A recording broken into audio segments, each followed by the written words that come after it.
I thought it might be fun to do a kind of mini tutorial on reading for collective. So this might be, if you are on Instagram, it's really popular on Instagram. It's basically like, they also call it pick a card, or mine is called Tarot Tuesdays. Lots of people do Tarot Tuesdays. And it's basically that you post 3 cards face down. Each person comments, they pick the card they want, and then you post a more general or more public reading.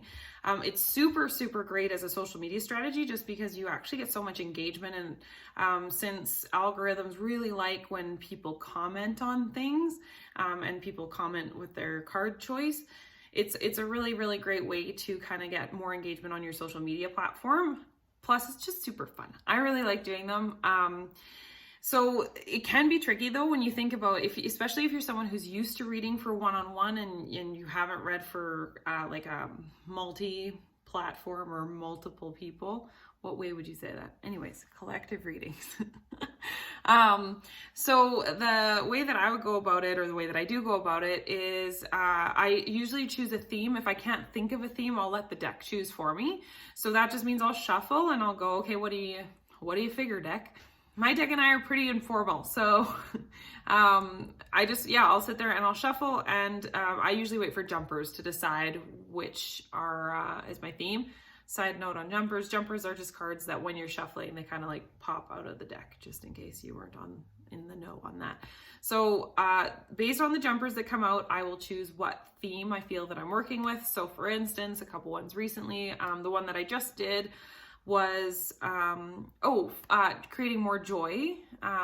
So I did a kind of a spread that would be to cultivate joy.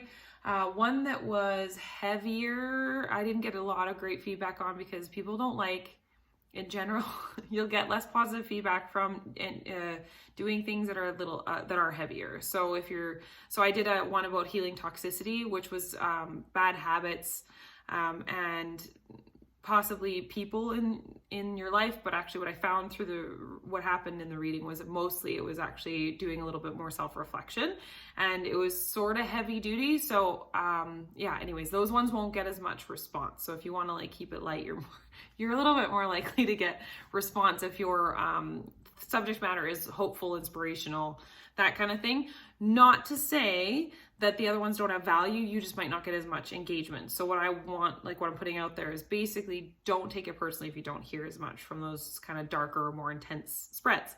So how do you read for like 1 million people at once?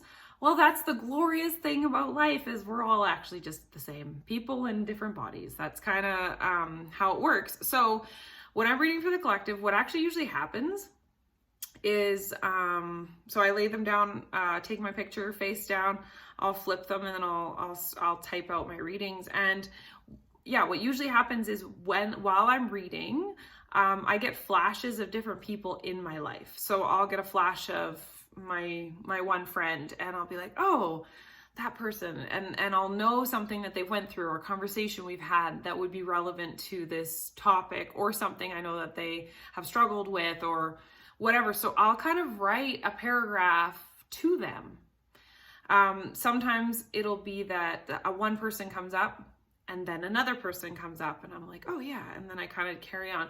And so what ends up happening is, even though you are reading for the collective, you're reading for a large group of people, while you are reading that one card, it's okay if you're thinking of one person or 1 or 2 people, just to keep the reading really clear and concise.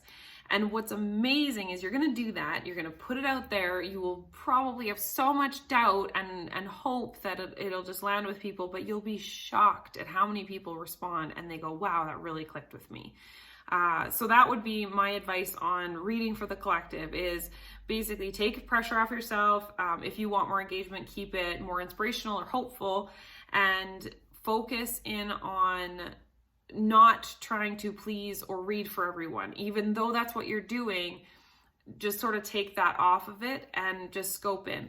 Ooh, another thing that happens sometimes during the collective readings is actually I'll find I'm reading for myself.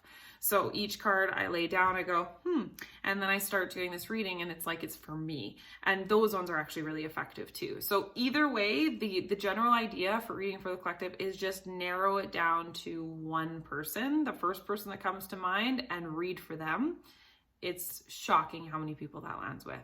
good luck, have fun, let me know how it goes, and all the YouTube things. If you like this video and subscribe to the channel, and if you want to follow me on Patreon, that would be so cool, because income is just a really wonderful thing to have, especially in COVID times. Anyways, okay, peace, bye.